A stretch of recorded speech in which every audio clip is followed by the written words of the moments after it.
E o canal é M de Mythology. Qual a lenda verdadeira do lobo? Morte. Morte? É uma pergunta, né? Morte? Com toda certeza você deve ter visto um vídeo, um desenho ou qualquer coisa sobre esse lobo caçador, que é o vilão, ou melhor, o antagonista de Gato de Botas 2, O Último Pedido. Então hoje vamos ver quais lendas e figuras podem ter inspirado esse personagem. Ah, e é claro que aqui vai ter spoilers. Eu não vi filmar ainda não. Irei tomar spoiler.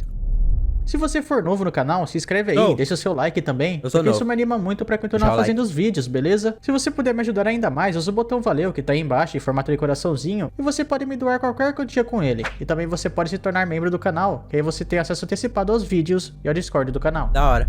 Primeiramente, que esse lobo que a gente está falando aqui é o lobo mau. E antes que alguém diga, ah não, ele não é o lobo mau, ele é a morte. Tem um post do filme com ele na frente e em cima dele está escrito Big Bad Wolf, que traduzindo seria Grande Lobo Mau. Então sim, ele é o lobo mau. Lobão mauzão. Pra vocês não se confundirem, nesse mesmo universo tem um outro lobo, que é aquele lá do Shrek, não é? Que ele se veste de vovozinha e fica com os 3 porquinhos e tudo mais. Mas eu tenho uma explicação pra esses dois lobos. O primeiro, que é o do Shrek, claramente é inspirado nas lendas mais infantis do lobo mau, que praticamente todo mundo conhece, aquelas famosas histórias dos irmãos Grimm. Já o lobo mau de A lenda infantil, ele ainda comeu a vovó. de Gato de Botas 2 é bem mais sombrio, e bem mais da hora também, né? Provavelmente ele foi inspirado nas lendas originais do Lobo Mau, que são histórias bem mais macabras. Entretanto, tem uma outra lenda, ou uma outra figura que é bem mais descarada a inspiração. Pelo menos depois que você descobre quem realmente o lobo é. E essa figura é a do Grim Reaper, ou aportuguesando, o Ceifador.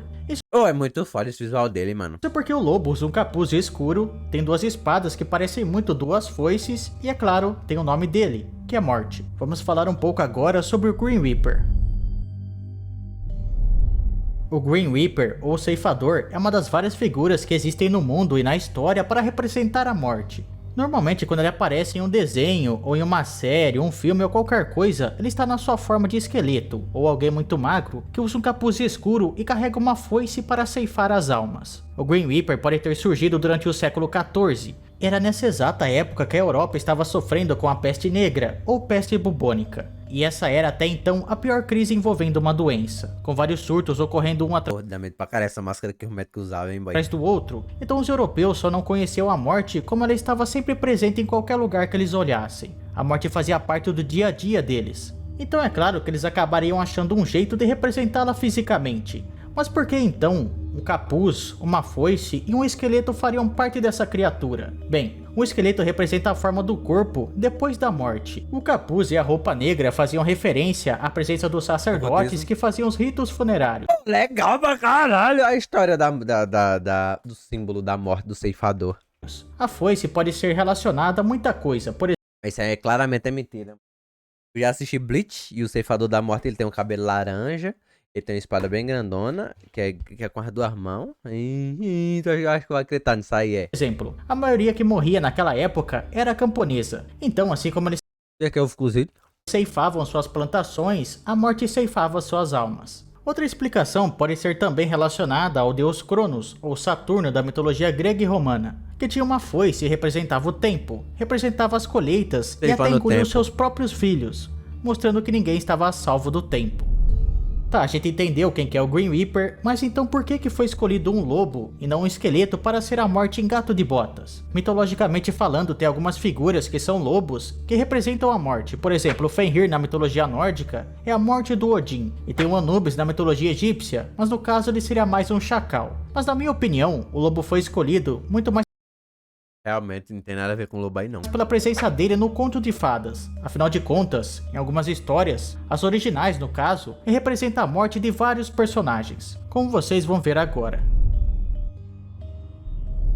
Chapeuzinho Vermelho ou Capuchinho Vermelho, quando ouvimos pela primeira vez, é contado que a Chapeuzinho e a vovó saem felizes, salvas do lobo por um caçador e tudo mais. Acontece que originalmente não é bem assim que acontece. A primeira versão da história foi mencionada pelo francês Charles Perrault.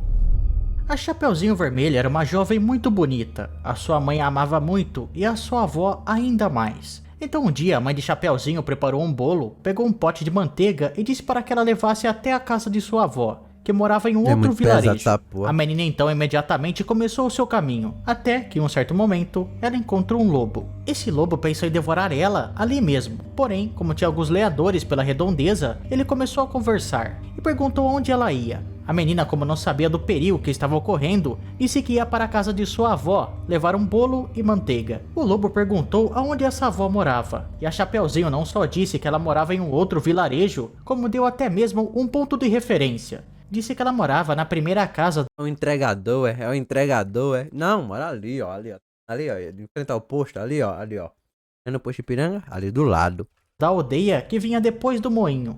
Nesse momento, o lobo disse que também Ele ia mandar na casa dela. iria visitá-la e quis apostar uma corrida com a Chapeuzinho para ver quem chegava primeiro. Ele iria por um atalho e ela por outro, e é claro que ele chegou primeiro. Ele bateu na porta e a avó, que estava deitada, perguntou quem era. O lobo disse que era sua neta e estava com bolo e manteiga. A avó então disse para que ele puxasse o trinco da porta que ela se abriria. Ele abriu e devorou a avó e se escondeu embaixo dos lençóis. Quando a Chapeuzinho chegou, entrou em casa e o lobo, fingindo ser a avó, disse para que ela deixasse o pote de manteiga e o bolo em cima da mesa. Depois, para que ela tirasse o capuz e fosse até a cama. A Chapeuzinho então começa a dizer aquelas famosas frases sobre como as pernas da avó eram grandes e peludas, sobre o focinho, sobre os olhos grandes e etc. Mas no fim, o lobo devora a Chapeuzinho e vai embora. Não tem caçador e nem lenhador para salvá-la. Acabou a história. Nessa história, como vocês viram, o lobo foi uma espécie de prenúncio, um aviso Acabou a história. da morte para Chapeuzinho. Ela pode não ter sido a principal inspiração para a criação do personagem Morte em Gato de Botas, mas é um exemplo. Eu vi muita gente falando por aí que a principal fonte de inspiração para a criação do lobo caçador foi um conto alemão.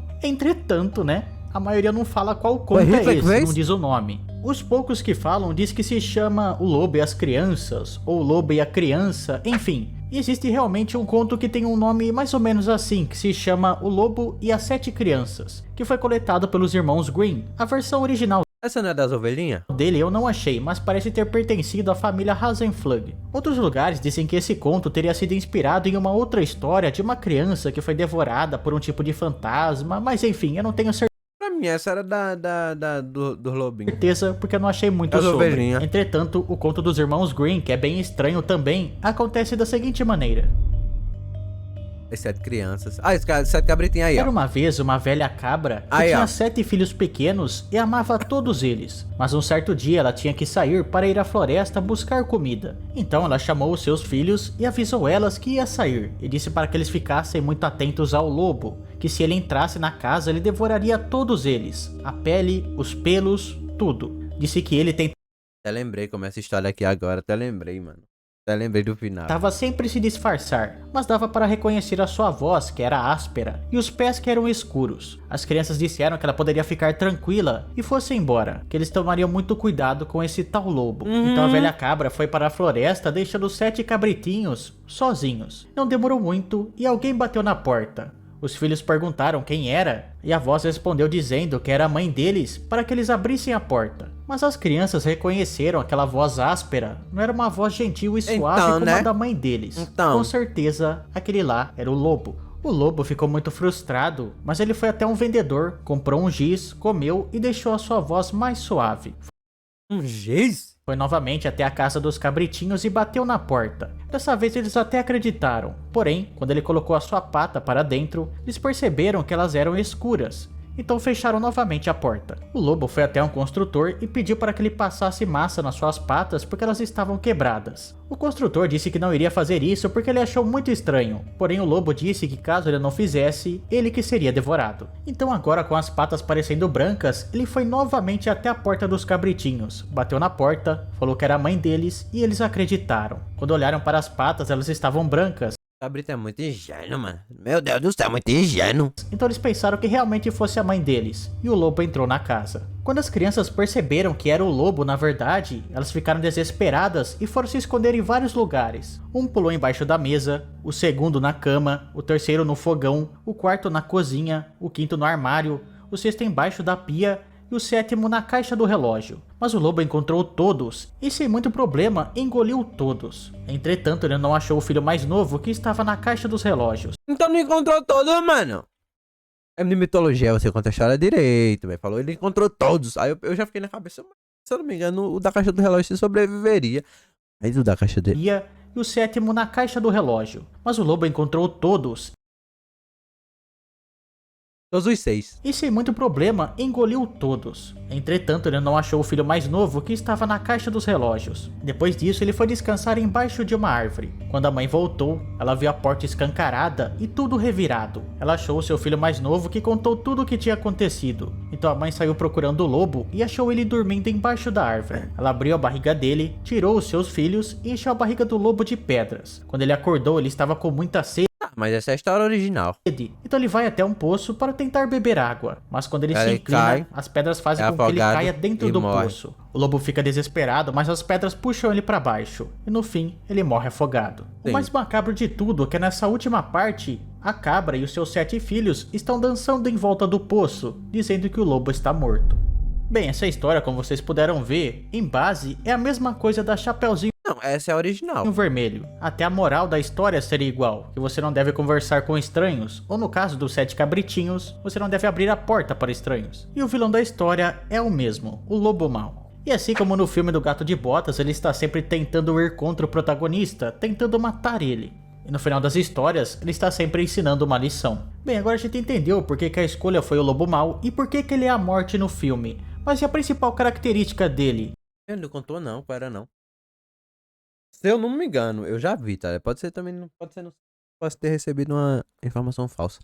Mas a história verdadeira, a mãe vai até um caçador. O caçador acha o lobo e eles comem o lobo vivo. Vivo não, né? Eles matam o lobo e comem o lobo. E com isso também come os cabelos que tá dentro do lobo, tá ligado?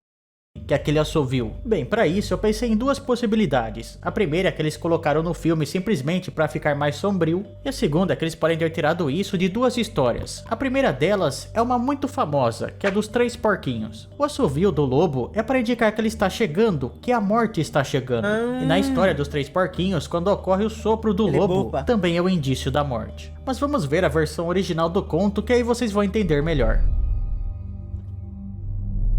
Ah, é, os 3 porquinhos também tem isso, né? Os 3 porquinhos também tem isso, mano. O porco comeu o lobo com os 2 irmãos dele. Essa história, assim como as outras 2, ficou conhecida por causa dos irmãos Green, mas a primeira vez que ela apareceu foi através do escritor inglês James Halliwell, e depois foi reescrita por Joseph Jacobs. Uma certa vez, estava uma velha porca com seus 3 filhos, e como já não tinha mais como criá-los, pediu para que eles saíssem e fossem buscar fortuna. O primeiro deles saiu e encontrou um homem com um feixe de palha, e ele pediu um pouco para construir a sua própria casa. E o homem deu. Assim que o porquinho terminou a sua construção, apareceu um lobo e pediu para entrar na casa. E é claro que o porquinho não deixou. Então o lobo deu um sopro, derrubou a casa e devorou o primeiro porquinho. O segundo filho achou um homem vendendo plantas e pediu um pouco para também construir a sua própria casa. Ele foi lá, construiu e de novo aparece o lobo pedindo para entrar. O porquinho não deixa e o lobo novamente dá um sopro que derruba a casa e ele devora o segundo porquinho. O terceiro irmão acha o homem vendendo tijolos. Ele pega um pouco e constrói a sua própria casa. E novamente aparece o lobo. Só que dessa vez, quando ele dá o seu sopro, não acontece nada. Então ele tenta enganar o porquinho lá dentro. Ele diz para os 2 no dia